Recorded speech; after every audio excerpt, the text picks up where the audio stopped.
Ok, retornando então.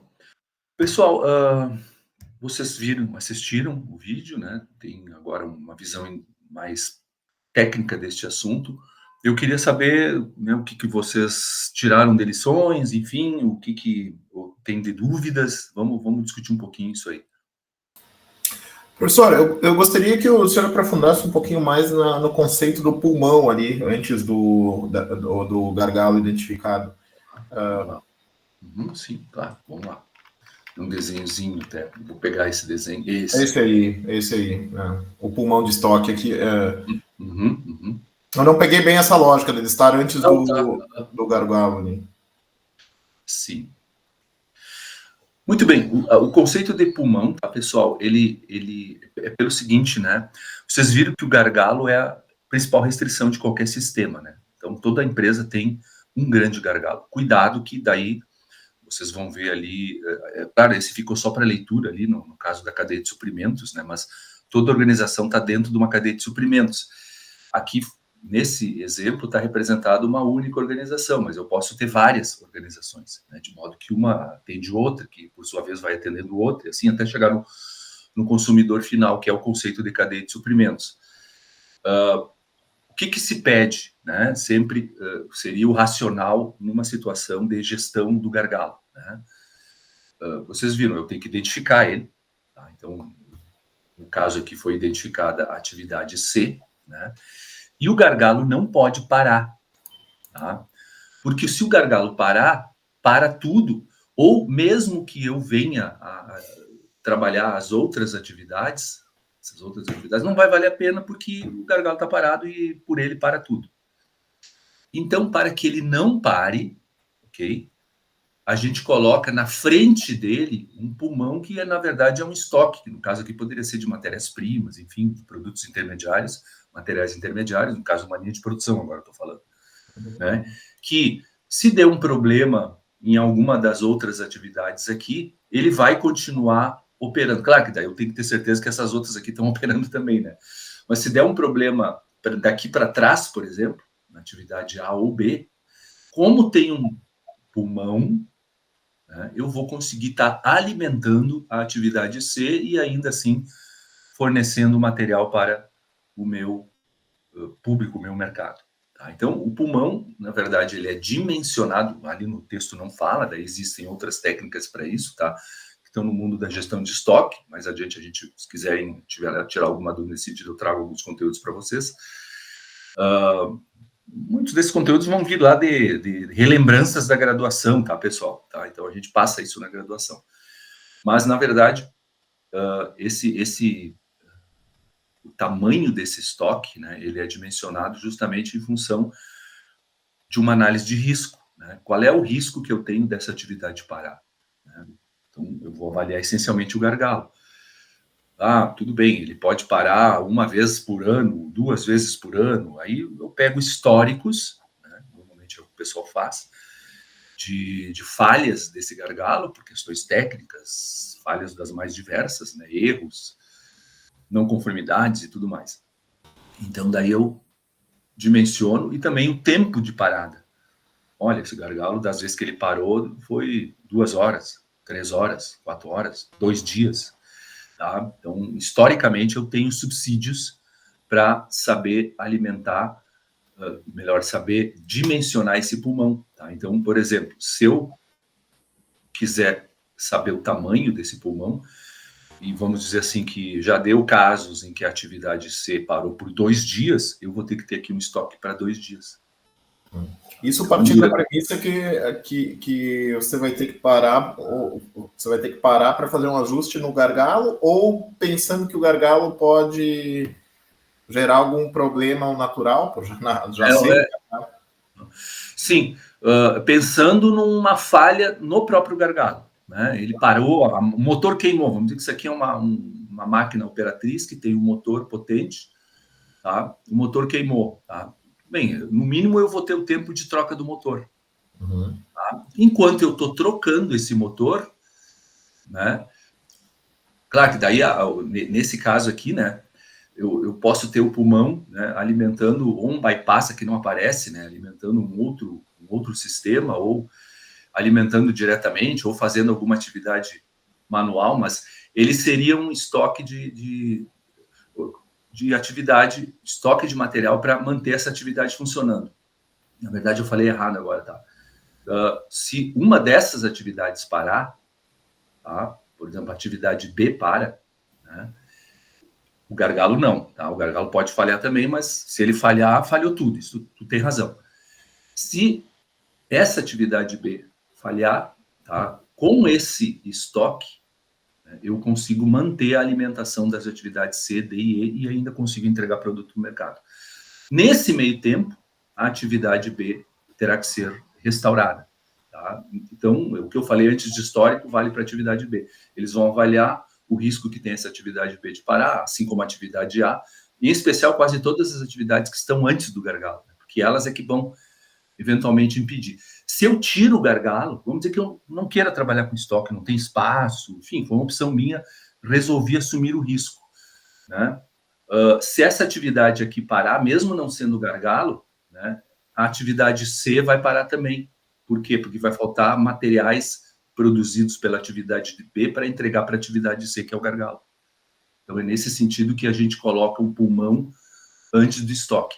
O autor, o Golder, ele aconselha que não seja nada exagerado. Não é estoque, assim, de grandes proporções. É um estoque justamente avaliando-se o risco de parada dessas atividades, eu poder ter uma sobrinha ali de tempo, né, para o processo continuar entregando aquilo que necessita para o mercado, para os seus clientes. É nesse sentido. Entendi. Tu dimensiona daqui a pouco, por exemplo, um pulmão de estoque de 2 ou 3 horas para algum reparo que possa ser feito numa atividade que é mais crítica ali, ou tem maior risco. No caso da atividade C, antes eu iniciei a fala, né, eu vou completar agora. E para atividade C, tá, eu teria como trabalhar também com o pulmão, teria, mas aí tu vai ter que ter um bypass, que seria uma atividade redundante, seria colocar um outro equipamento C aqui do lado, que só funciona se isso aqui estragar. Isso é uma técnica de manutenção que a gente chama, gestão de manutenção, gestão de operações muito comum, de redundância. Vou dar um exemplo bem típico aí, quem já talvez visitou alguma instalação industrial que tem geração de vapor, tem caldeiras, vocês sempre vão ver 2 caldeiras na instalação, porém só uma funcionando. Por quê? Porque eles sabem que se parar a geração de vapor, a caldeira normalmente daí acaba virando um gargalo para toda a operação interna da empresa. Vamos dizer que ela precisa de sistemas de aquecimento e tudo mais. Tá? Então, os caras têm 2 caldeiras, uma fica em bypass, né? Deu qualquer pane na caldeira 1, eles acionam a 2, né? E aí, de repente, consegue até restaurar a operação independente do pulmão, né? Mas não são caldeiras quase sempre, até por questões de preço, né? A redundância nunca é tão perfeita assim, né? É aquele step que eu tenho, né? Pequenininho para o meu carro andar durante algum tempo. Então, às vezes, o pulmão tá só adaptado a manter esse step funcionando. Então, são situações assim mais críticas que podem acontecer, mas o foco é não deixar o gargalo parar. O gargalo não pode parar, tá? Para que eu consiga continuar atendendo o meu mercado. Tá, pessoal? Professor, mais questionamentos? Oi. Professor, eu tive uma dificuldade de visualizar essa questão aqui para prestação de serviços, porque em determinado momento ali o vídeo fala, né? O senhor fala que poderia também ser usado na prestação de serviços. Mas me parece que é uma lógica mais industrial, né? Sim, o exemplo está em cima do industrial, tá? Mas eu vou falar na prestação de serviços. Eu vou citar aqui uma situação genérica, né? É muito comum, né? Por exemplo, numa repartição pública, tá? A gente ter, por exemplo, para conseguir o licenciamento. Eu trabalho com construtoras, tá? Então, essas construtoras, para fazer um loteamento, para fazer um empreendimento, elas precisam do licenciamento ambiental, ok? Então, eles vão lá na prefeitura, né, e aí entram com um pedido de licenciamento ambiental da área. Aí tem algumas, né? Só que a prefeitura não está esperando só por eles, ela tem uma atividade já inicial lá de recebimento desses materiais, né, desses documentos, que na verdade são documentos, tu tem que provar que está atendendo a lei, que se tem árvores, tem riacho no meio, tu vai preservar, o que tu vai fazer? Tu fez um levantamento de aspectos de impactos ambientais com um biólogo, e se tiver fauna, flora, tu vai, enfim, faz um projeto, né? E aí apresenta esse projeto na atividade A. Tá? Então, a atividade A, basicamente, é só recebimento e averiguação se toda a documentação solicitada está em dia. Ok? Vamos dizer que tem uma pessoa trabalhando. Tá? Aí, essa pessoa, obviamente, recebe pedidos de licenciamento ambiental de todas as construtoras da cidade. Né? Tudo bem. Aí, ela desenvolve o trabalho dela e libera para o setor de inspeção. Né? Ou seja, os caras aqui, né, receberam os documentos em termos de número de documentos ou tipo de documentos, está tudo ok, mas eles não sabem se o teor do documento fecha com a realidade. Então, tem um setor aqui de inspeção que vai lá em loco averiguar se o que o cara falou é verdade. Então, ele está só movido por fotos, e, enfim, e laudos e questões dessa natureza. Tá? Então, aqui tem uma equipe que vai se deslocar até o local e vai fazer esse trabalho de inspeção e vai emitir um relatório. Tá? Então, é outra atividade. Tá? A partir desse relatório, volta para a empresa o documento, porque normalmente dá problema, nunca está perfeito, é impressionante, tá? O setor público é um negócio louco, tá? Mas tudo bem, temos que conviver com eles. Sempre dá problema, né? E aí volta para a empresa, que seria uma atividade, talvez, da própria empresa de, então, fazer os ajustes solicitados pelo setor, pelo relatório. Aí, novamente, né? Faz os ajustes, volta, até aqui teria um loop, volta para o setor, se ele disser que está tudo ok, daí sim, vai para a atividade D, que é a emissão lá de certificados, licenças, assinaturas de autoridades e tudo mais. Então, basicamente, aqui é um setor de aprovação final, tá? E depois, sei lá, vai ter um setor de publicação lá, que vai, vamos dizer que tem que sair no diário oficial do estado ou do município, alguma coisa que aquela área está licenciada, a empresa pode começar a operar, então, a partir dali, seria a última atividade. Seria um exemplo de serviços, tá? Um passa a bola para o outro, é uma atividade em cadeia, né? E um passa a bola para o outro. Como seria o pulmão, tá? Porque é meio estranho, assim, estoque de serviços, isso, né, não é nada muito factível, tá?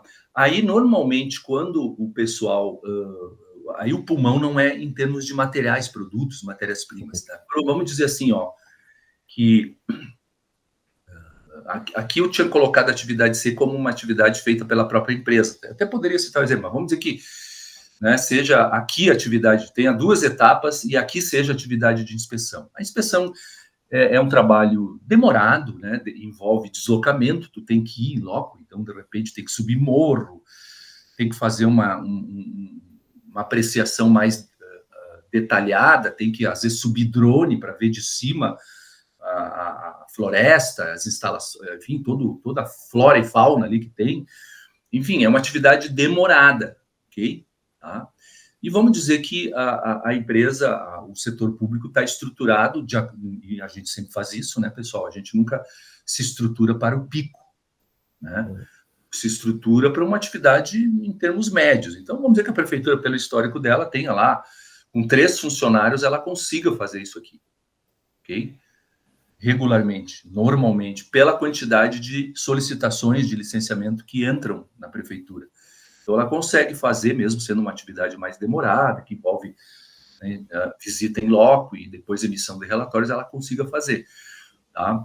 Mas ela sabe que tem períodos de pico, tá? Então, o pulmão dela seria um pulmão de capacidade, que seria ter, assim, uma pessoa adicional, que poderia ser qualquer um desses outros setores aqui, com alguma habilidade devidamente treinada e capacitada para, emergencialmente, caso aconteça, né, o problema numa outra situação, né, eu consiga compensar com essa pessoa, né, compensar com esse excesso de capacidade. Então, seria um estoque de materiais, seria um estoque de capacidade de pessoas. Humano, né? Isso, capital humano, exatamente. Agora eu entendi essa questão dos serviços, ele está muito focado mais nas pessoas, né, professor? Então, claro, aí teria essa situação, não, para um evento de pico, ter aquele reserva, vamos dizer assim. Reserva, exatamente. Tá? Claro, professor? Sim. Eu queria só pegar o gancho aí do Diego, do senhor aí sobre esse tema. E como eu trabalho na área de segurança, e na área de segurança são pessoas e serviços, né? Sim. E o estoque são as pessoas, né? Então, o senhor falou, o estoque são as pessoas.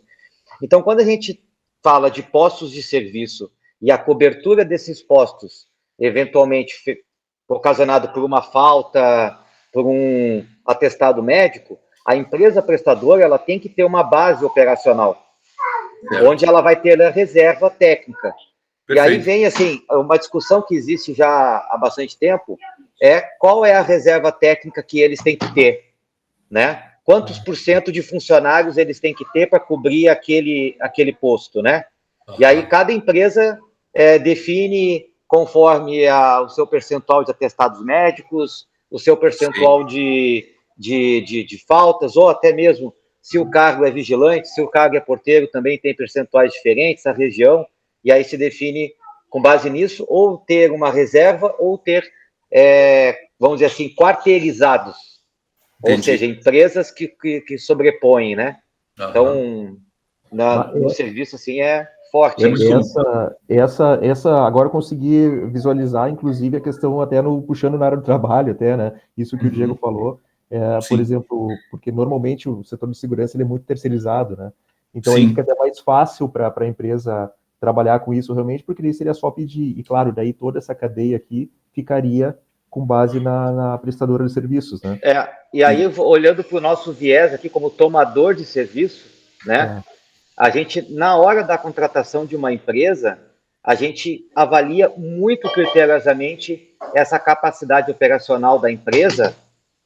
Por quê? Porque se ela vai ter ali 100, 200, 300 postos de serviço com a gente, ela tem que ter uma estrutura, ela tem que ter, por exemplo, se eu vou contratar 100 funcionários deles, eles têm que ter 1.000 naquela região.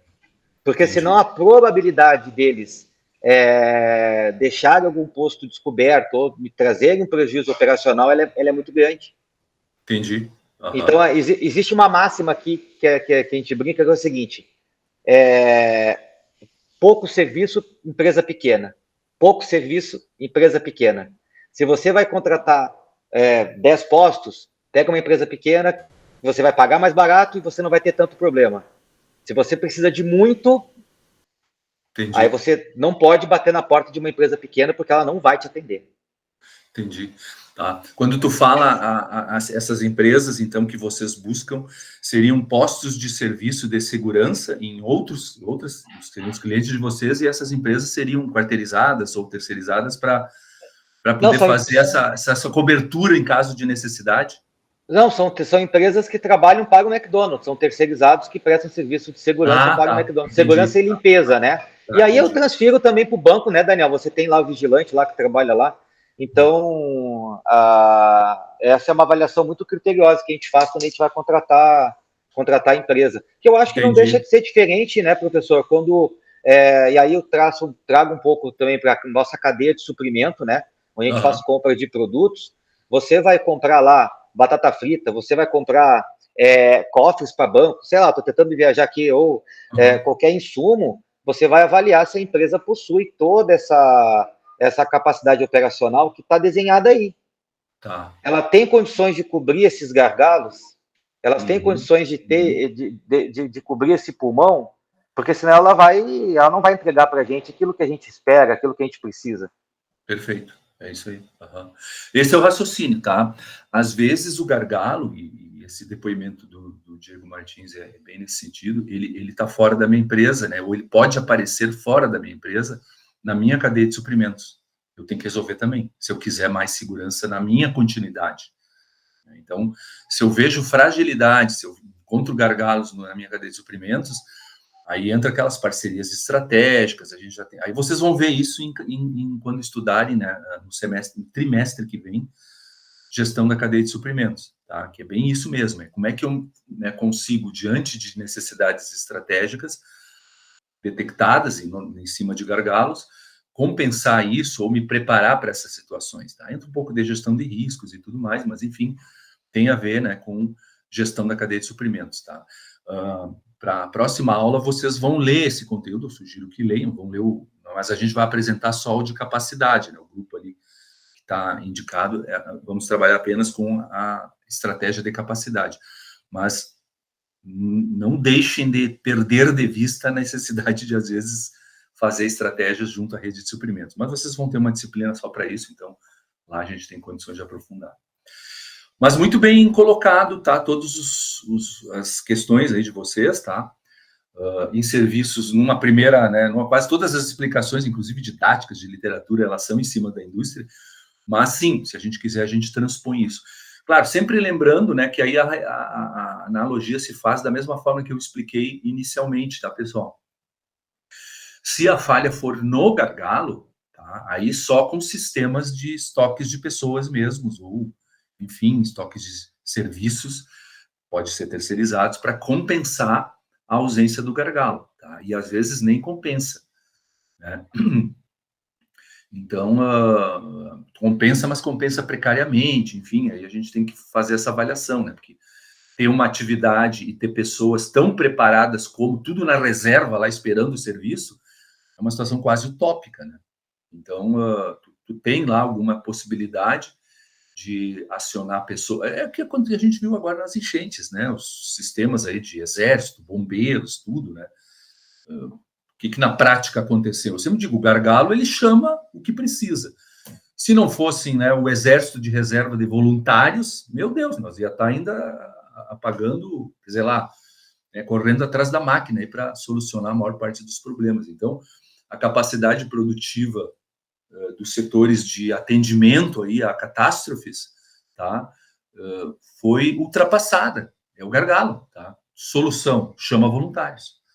Aí os caras chamaram, teve gente, inclusive eu sei da própria reserva do exército, da brigada, foram chamados, pessoas que já estão aposentadas, enfim, um monte de gente ajudou. É uma situação de guerra, né?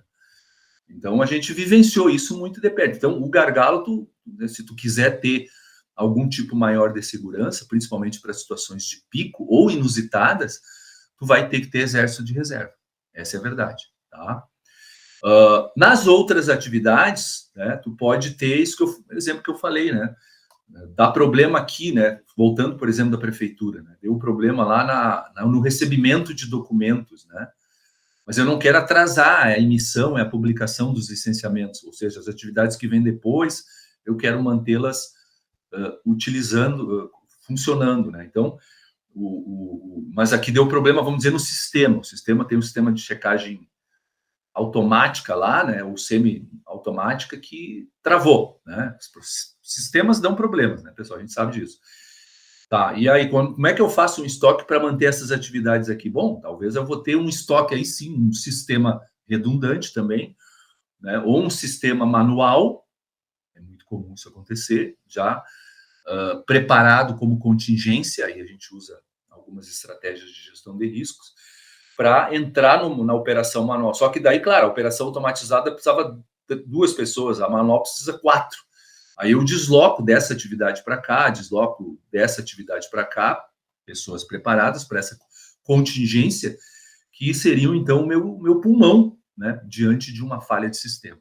Tá? Então, sempre a gente tenta trabalhar essas questões aqui muito, né, a questão do pulmão, se ele vai ser de materiais, ou de pessoas, ou de sistemas, ou de tecnologias, sempre com uma análise de cenários. O que pode acontecer de errado aí, né? Agora, tudo começa sempre pela análise do gargalo.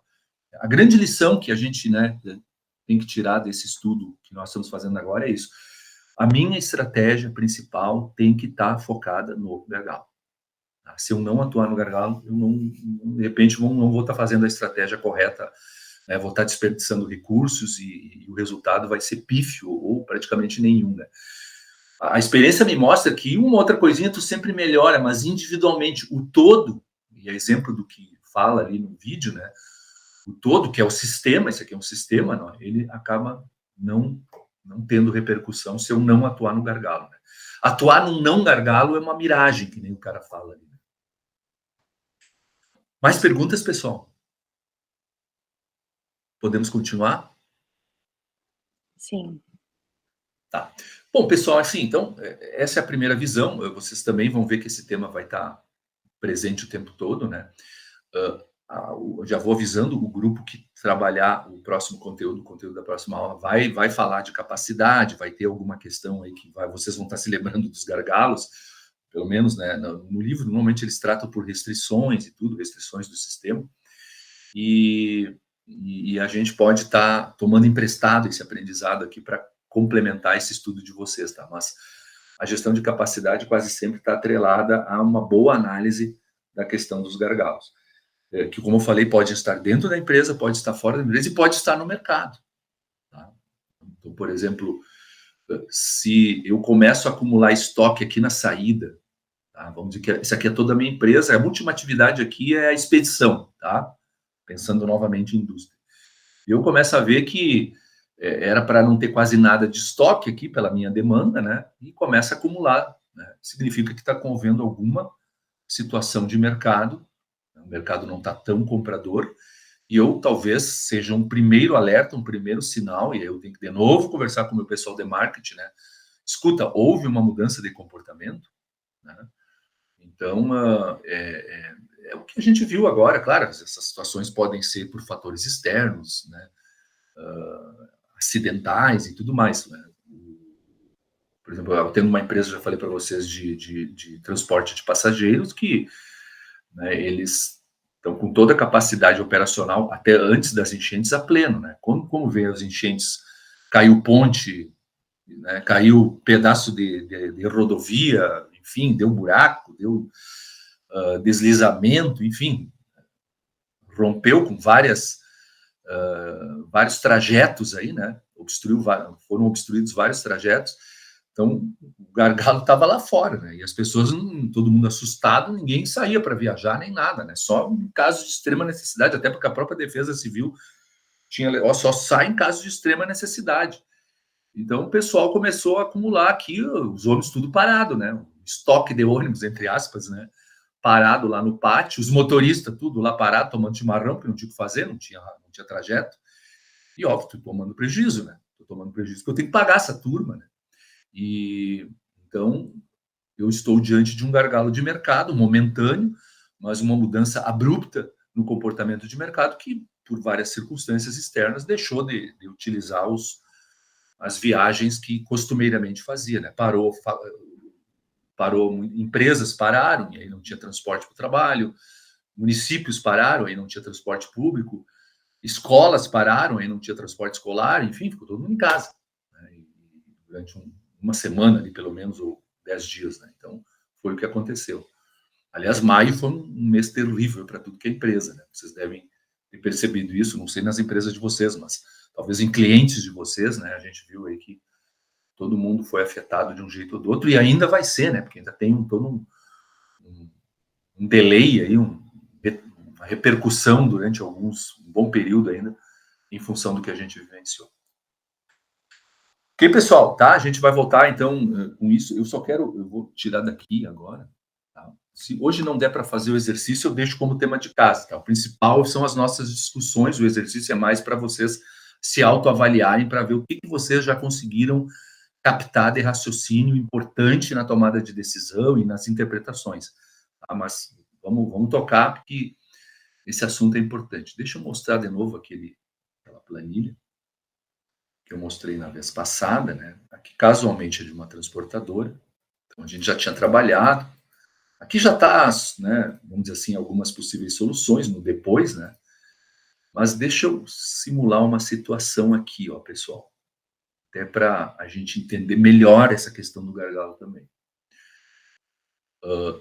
Tá, tudo bem. Isso aqui vamos dizer que nem eu falei para vocês, é o primeiro relatório que a gente procura se inteirar, né, com relação à empresa, como é que estão os números, eu sempre pergunto isso, né, como é que estão os teus números, deixa eu ver o que tu ambiciona e o que realmente está acontecendo, tá? Então, tem uma situação posta aqui de uma organização, ok? Muito bem, tá? O pessoal não está tendo a rentabilidade que gostaria, né? Ela está tendo lucro, mas, porém, não está remunerando o capital, tá? Não está remunerando os ativos numa taxa atrativa, né? Se ele que está em 10,50, eles estão conseguindo 7,62, ok. Tá? Às vezes, e aí que tá, né, pessoal? Claro que agora eu vou fazer aqui uma simulação quase, né, leiga, assim, né, bem ingênua até, de alguns fenômenos que eu presenciei em empresas. Tá? A gente presencia isso quando não existe o raciocínio estratégico. Nós queremos que vocês façam esse raciocínio. Tá? Então, às vezes, na intuição, a pessoa é levada a mexer num não gargalo. Tá?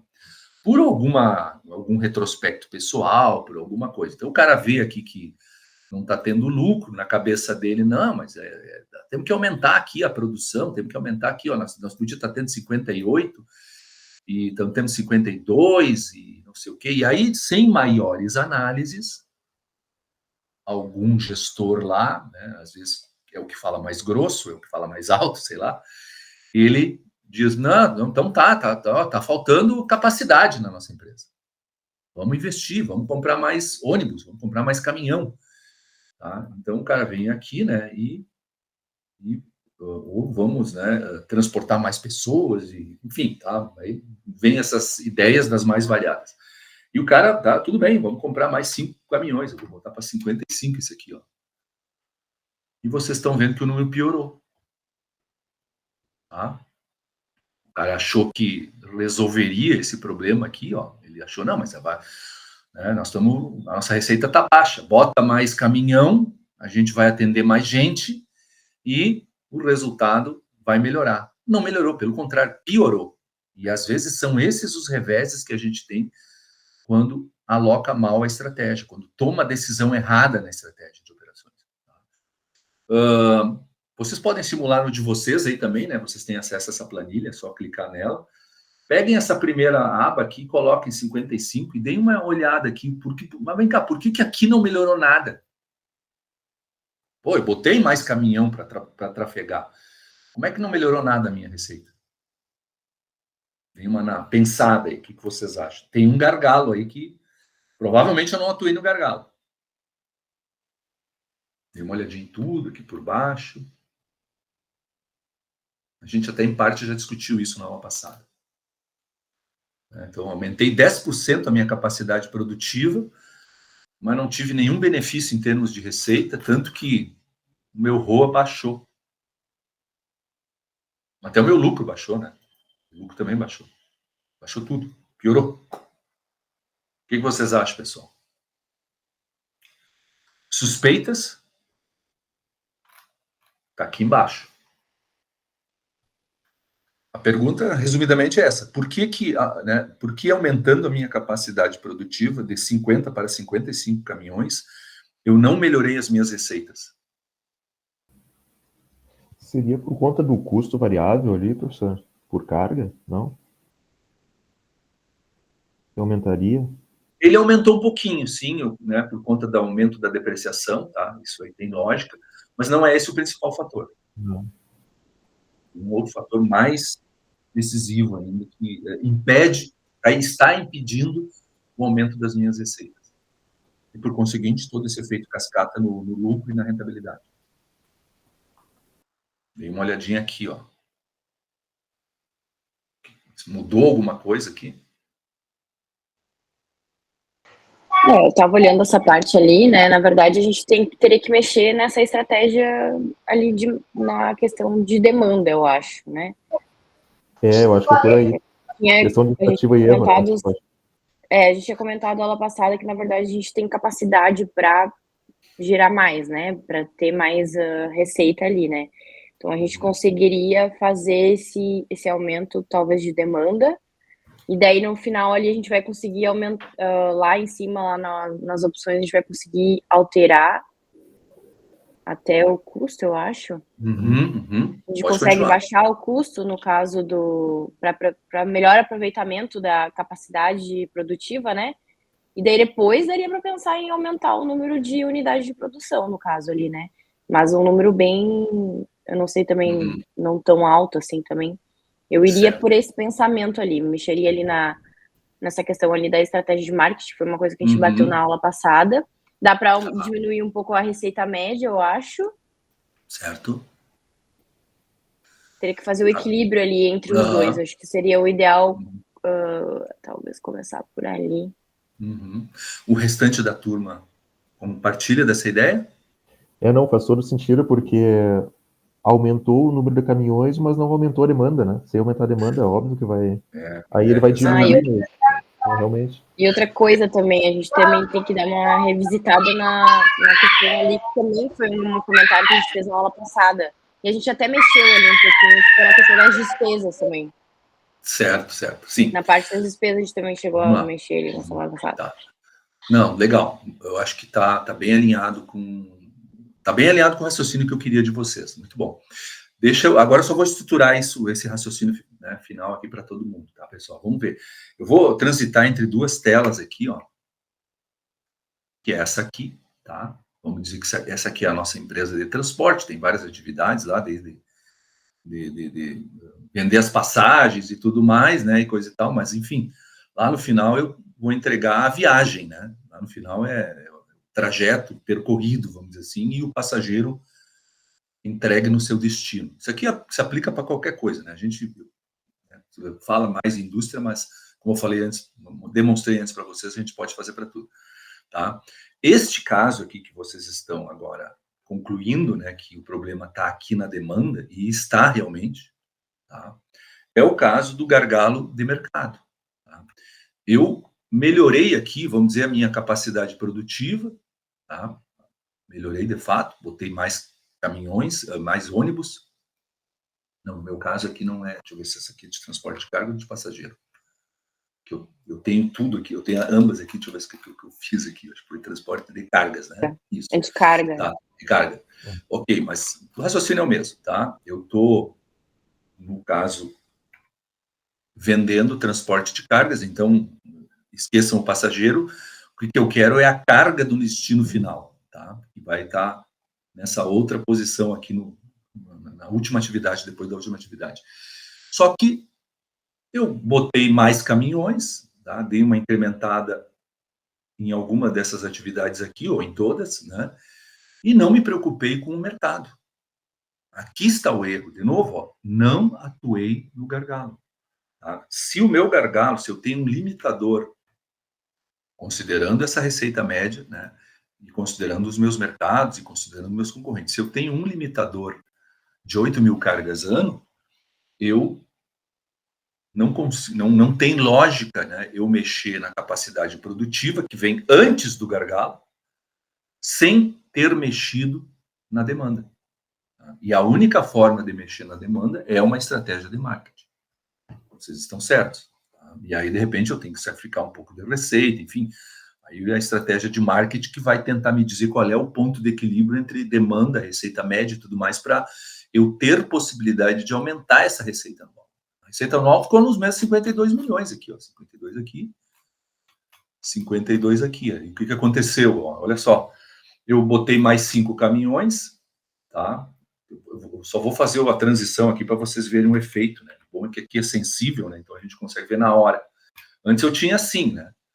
Eu tinha 6,60 de lucro, 7,60 de rentabilidade, com os 52 milhões. Tá? Observem o meu custo variável, tá? 34,560 e a depreciação 2,250. É óbvio que daí, em colocando mais veículos, 55, 10% a mais, tudo vai aumentar proporcionalmente em termos de custos.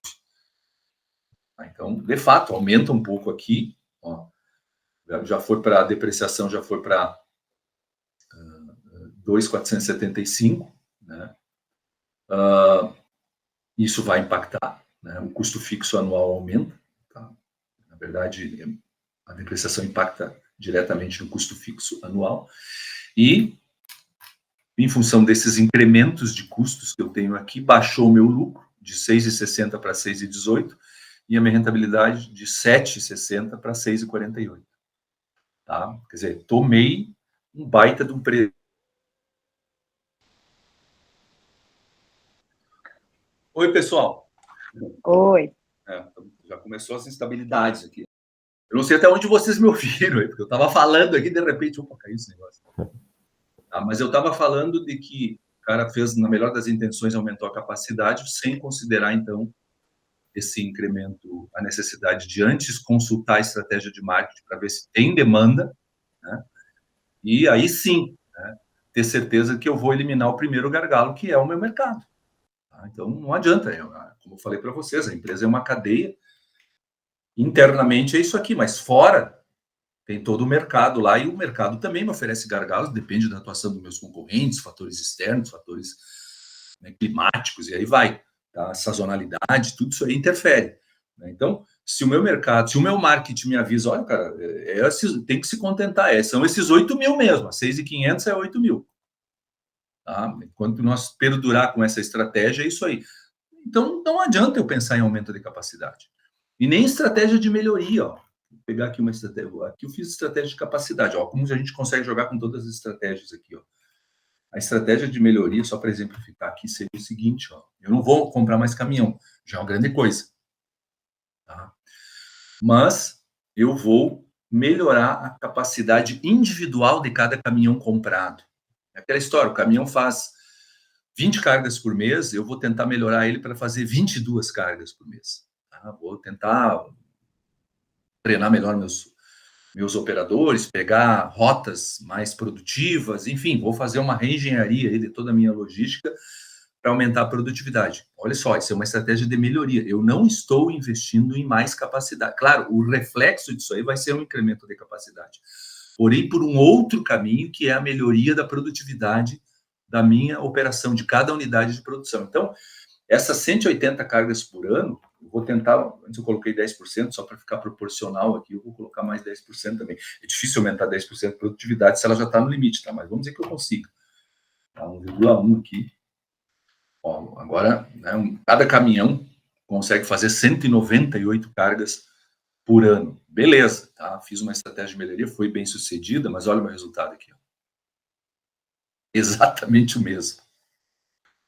Tá? Ah, mas como eu melhorei a empresa? Eu fui lá, tornei meus caminhões mais produtivos, os meus motoristas estão pegando rotas mais rápidas, enfim, estão dirigindo melhor para não perder tempo, né? Restringir os intervalos nos postos de gasolina para tomar chimarrão, enfim, fiz de tudo para os caras poderem fazer mais carga.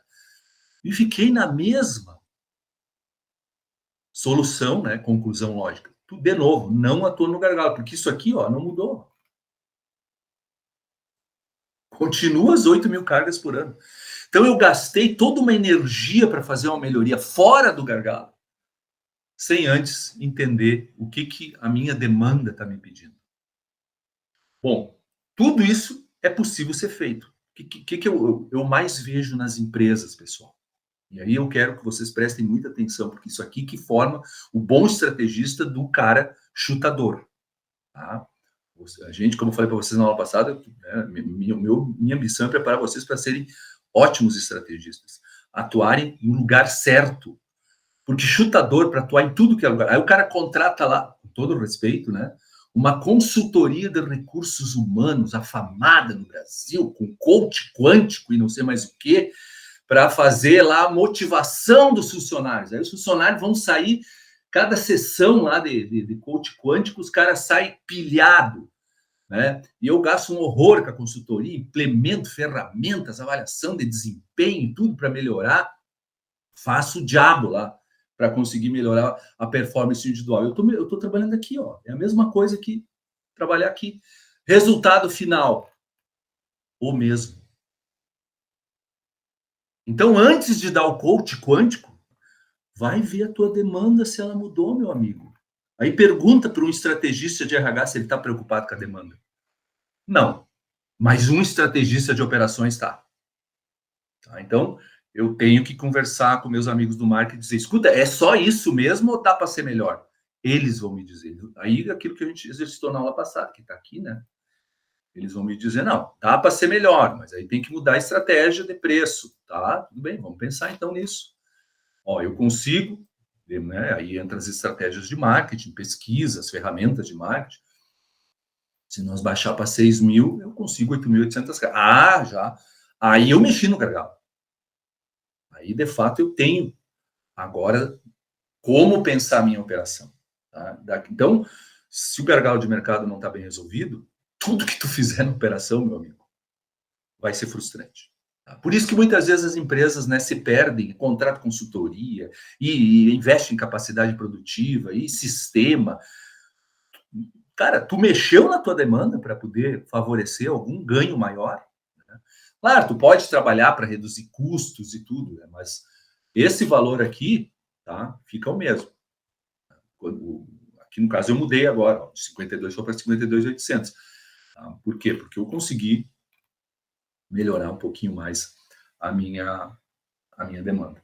E aí depois, esse aqui é o exercício que a gente, né, rapidamente passou na aula passada, né? Então, eu só relembrando, ó, eles primeiro, olha a ordem das coisas, avaliaram com o marketing esse equilíbrio, viram que é possível, o marketing me demonstrou isso através das ferramentas de marketing lá e tudo. Legal. Aí eu vi que só isso não dava, né? Aí eu cheguei à conclusão que eu tinha que mexer mais, aí sim, unidades de produção, porque eu não vou fazer estratégia de melhoria individual, vale mais a pena investir no veículo mesmo, né? Então, comprei mais 2 caminhões, dei uma, né, como vai ter aumento de volume, dei uma pechinchada lá com os meus, aí a cadeia de suprimentos, escuta, vou comprar mais combustível de vocês, vou comprar mais pneu, né, vocês conseguem uma vantagemzinha, de 12 eles baixaram para 11,80 o custo médio. E aí eu aqui também mexi, né? Mexi na produtividade administrativa e a organização de processos. Eu vou ter que ser mais racional nas minhas vendas e na minha administração para ter uma redução de custo. E aqui é onde normalmente é mais demorado, tá, pessoal? Aqui é a estratégia de desenvolvimento de produto. Ó. Essa composição, essa estrutura de produto, ali nasce os ganhos, tá? Então eu vou ter que reprojetar o meu serviço logístico para ele ser mais, para ele ter um menor custo já desde o projeto. Né? Então, eu baixei aqui, era 360, ó, baixei para 340. Tá?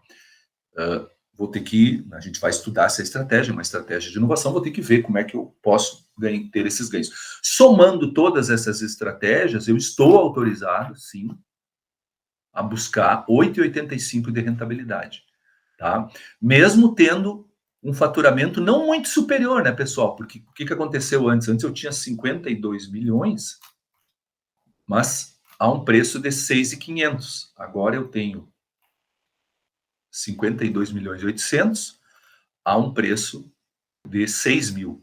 Tá? Tudo bem, né? Compensou por conta de outras mexidas que eu dei na estratégia. Aí sim, nos gargalos, né, que se apresentaram ali, restritivos a uma maior margem de ganho. Vocês leram ali, a gente sempre tem que buscar o ganho, né? O ganho é o lucro. Então, eu consegui potencializar uma melhoria do lucro e, com isso, então, uma melhoria da rentabilidade, mesmo tendo mais ativos. Tá?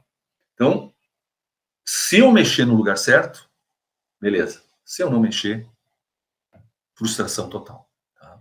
Então, essa é a grande lição de hoje e é em cima disso que a gente trabalha a teoria das restrições. Eu tenho a minha pesquisa. Todos nós, professores, aqui temos uma linha de atuação, de pesquisa na universidade. Nossa, além de professor, a gente é pesquisador, a gente tem uma carga horária destinada à pesquisa. A pesquisa que eu faço, e aí quem entrar ali comigo vai acabar entrando um pouco nessa pesquisa também, é justamente isso. Né? Como usar a teoria das restrições em favor das empresas, né? Tirar mais vantagem competitiva atuando no lugar certo. É apertar o botão certo. É isso que eu sempre estou diagnosticando nas empresas. E às vezes é um único lugar. Não precisa fazer coisas mirabolantes, milagrosas, não. É o único lugar, desde que seja o gargalo. Ok, pessoal? Tá entendido a importância, então, de atuar nos gargalos? Sim. Sim. Tá. Pessoal, temos 20 minutos, eu gostaria que pelo menos vocês iniciassem a discussão e depois vocês podem, né, a gente pode também destinar mais tempo nas aulas aí, mas a ideia é sempre ir jogando conforme o desenvolvimento da turma, né? A gente faz lá um direcionamento ali que a gente julga apropriado e depois, conforme a turma, né, vocês têm cada vez mais participado, isso é ótimo, quero que continue assim, aí a gente vai se adaptando para poder dar o entendimento que vocês estão solicitando no momento. E vamos continuar fazendo isso. O exercício aqui, pessoal, ele é tranquilo, tá? Eu vou dar para quem não fez ainda muito questionário, não usou muito as ferramentas da nossa plataforma aqui da Unisc, né? Eu uso mais uso, eu adoro usar, porque acho que também aumenta a produtividade do docente. e instrui o aluno, né, a buscar a pesquisa autônoma, né, principalmente no mestrado, eu acho que ela é muito importante, de sanar suas dúvidas, de ampliar as discussões. Então, vocês podem fazer trocas a todo momento, durante a aula e fora da aula. Vocês vão abrir aqui, tá, pessoal? E aí vai aparecer um questionário. Vou abrir um aqui. Vai abrir assim para vocês, tá? Então, são perguntinhas, né, que vocês vão ter que resolver aqui de acordo com o que vocês estudaram até o momento. Basicamente, tá? A fundamentação está toda no livro, né?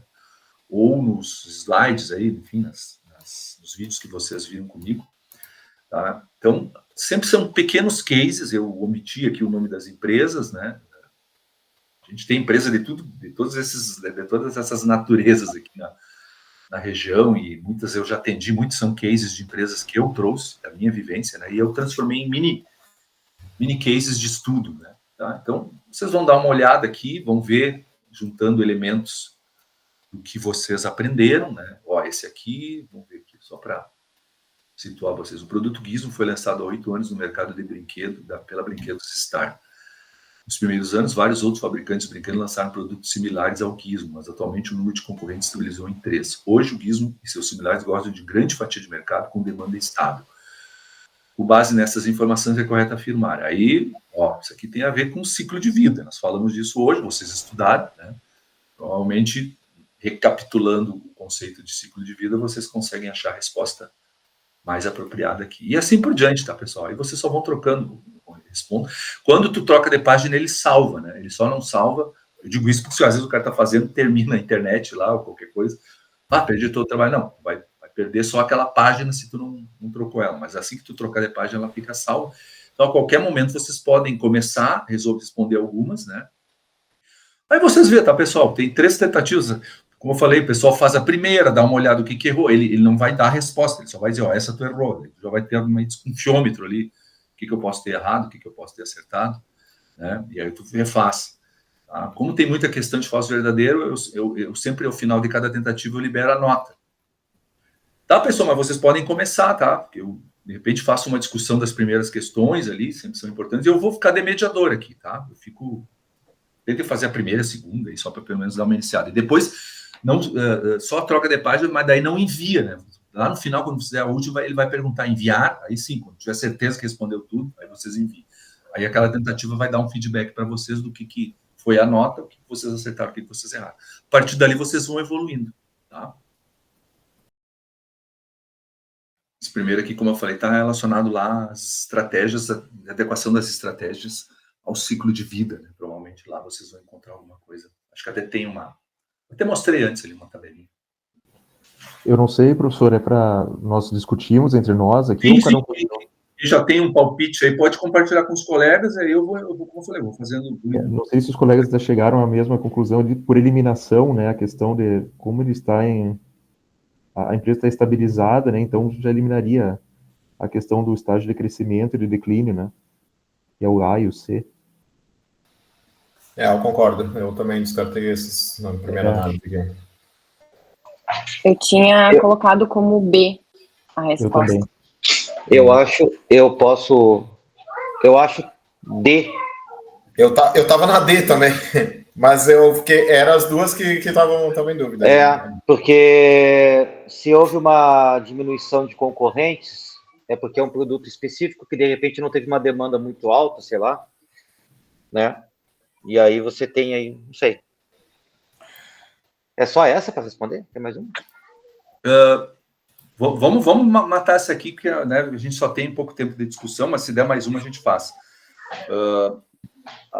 Dei uma olhada, pessoal, na página 78 lá do conteúdo, que aparece aquela tabelinha, e aí dei uma investigada ali, porque aquela tabela, eu acho que ela resume e vai direcionar vocês para identificar mais rapidamente o ciclo de vida que se encontra esse produto. A partir da identificação do ciclo, do estágio do ciclo de vida que eles se encontram, vocês têm uma maior percepção de qual a estratégia adequada para esse tipo de situação.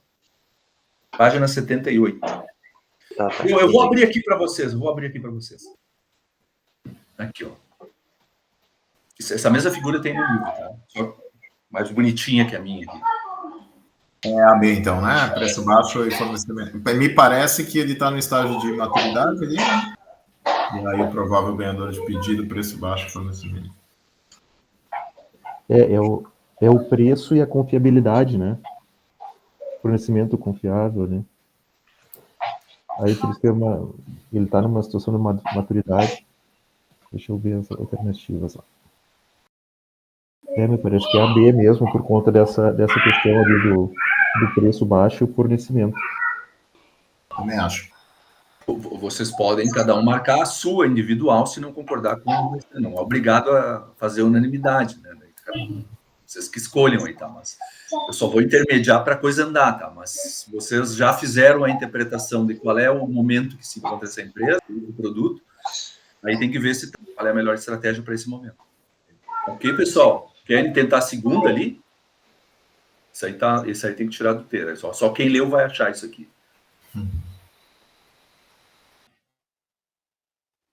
Essa seria a C? Eu também penso que é. Ele fala ali a melhoria das competências das operações, que eram aquelas que o texto refere, né? Concordam com isso aí, pessoal? Essa eu acho que é bem direta ali, vocês, né, quem leu, como eu falei, já talvez não tenha muita dúvida. Tá? Marquem aí, concordando ou não, né? Vamos só mais uma aqui, vamos ver a próxima página. Cuidado que aqui é o incorreto, tá? Que tem que marcar. Eu marquei antes como E, essa aí. Eu estava olhando para E e para D ali por conta da questão da variedade, né? Variedade com foco.